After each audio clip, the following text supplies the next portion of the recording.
আসসালামু আলাইকুম সুপ্রিয় দর্শক। অবৈধ অভিবাসীদের আমেরিকা থেকে তাড়িয়ে দেওয়ার ব্যাপারে ডোনাল্ড ট্রাম্প যে সিরিয়াস, এই বিষয়টি প্রমাণ করেছে তার আরেকটি নিয়োগের মধ্য দিয়ে। তিনি ড্যাকোটার গভর্নর ক্রিস্টি নোয়েমকে যুক্তরাষ্ট্রের হোমল্যান্ড সিকিউরিটি বিভাগের মন্ত্রী হিসেবে নিয়োগ দিতে যাচ্ছেন। সিএনএন এই খবরটি জানিয়েছে। ক্রিস্টি নোয়েমকে নিয়োগ দেওয়ার সঙ্গে অভিবাসীদের বিষয়ে ডোনাল্ড ট্রাম্পের এই যে সিরিয়াসনেস, এর মধ্যে আসলে সম্পর্ক কি? সম্পর্ক আছে। কারণ হলো যে হোমল্যান্ড সিকিউরিটি যে বিভাগ বা যে মন্ত্রণালয়, এই মন্ত্রণালয়ের কাজ হলো অনেক কিছু দেখভাল করা। তার মধ্যে রয়েছে সীমান্ত পরিস্থিতি দেখা, রয়েছে অভিবাসীদের বিষয়গুলো দেখা, রয়েছে দুর্যোগ হলে তা ব্যবস্থাপনা করার জন্য ব্যবস্থা নেওয়া, এবং আমেরিকার যে সিক্রেট সার্ভিস রয়েছে সেটি দেখা।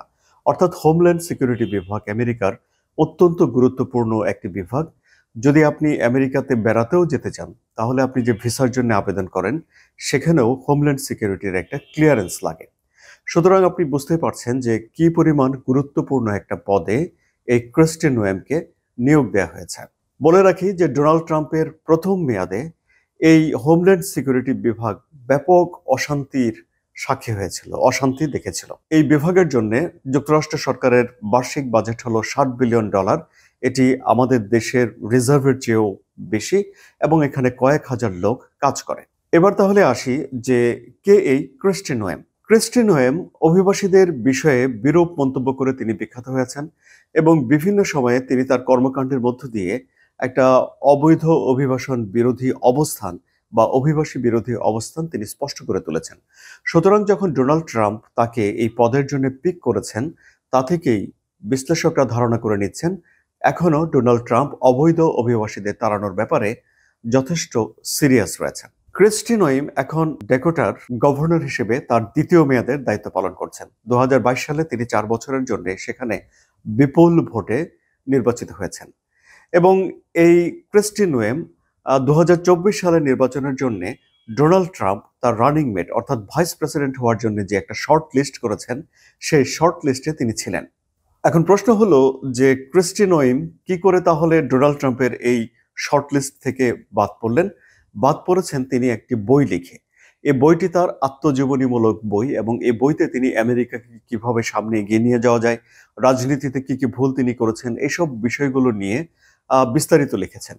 এবং সেখানে তিনি একটা স্বীকার করেছেন যে তার একটি কুকুর ছিল, যে কুকুরটি 14 মাস বয়সে শিকারী কুকুর হিসেবে তার লক্ষণ যথেষ্টভাবে প্রকাশ না করায় তিনি সেটিকে হত্যা করেছিলেন। এবং এই স্বীকারোক্তির পর ডোনাল্ড ট্রাম্পের তালিকা থেকে তার নাম বাদ পড়ে। কিন্তু ডোনাল্ড ট্রাম্পের বিশ্বস্ত মানুষের তালিকা কিংবা তার পছন্দের তালিকা থেকে যে ক্রিস্টি নোয়েমের নাম বাদ পড়েনি, তা তো আপনারা বুঝতেই পারছেন যে তিনি এখন হোমল্যান্ড সিকিউরিটির মতো গুরুত্বপূর্ণ একটি জায়গায় একটা মন্ত্রণালয়ের মন্ত্রীর দায়িত্ব পেয়েছেন। আমেরিকাতে জাতীয়ভাবে এই ক্রিস্টি নোয়েম কিভাবে পরিচিত হলেন, সেই গল্পটা আপনাদেরকে এবার বলি। সারা বিশ্বে যখন কোভিড-19 মহামারীর সময়ে মাস্ক পরার জন্য কড়াকড়ি আরোপ করা হয়েছে, তখন এই ক্রিস্টি নোয়েম প্রকাশ্যে এবং মাস্ক বাধ্যতামূলক করার বিপক্ষে তার অবস্থান তিনি জানিয়ে দিয়েছিলেন। ক্রিস্টি নোয়েম এখন হোমল্যান্ড সিকিউরিটির দায়িত্ব নেওয়ার পর অবৈধ অভিবাসীদের সবাইকে কি তিনি তাড়িয়ে দিতে পারবেন? আপনার কি মনে হচ্ছে? এই আলোচনা যদি ইনফরমেটিভ লাগে এবং যদি ভালো লাগে, তাহলে সাবস্ক্রাইব করে চ্যানেলটির সঙ্গেই থাকুন। ধন্যবাদ।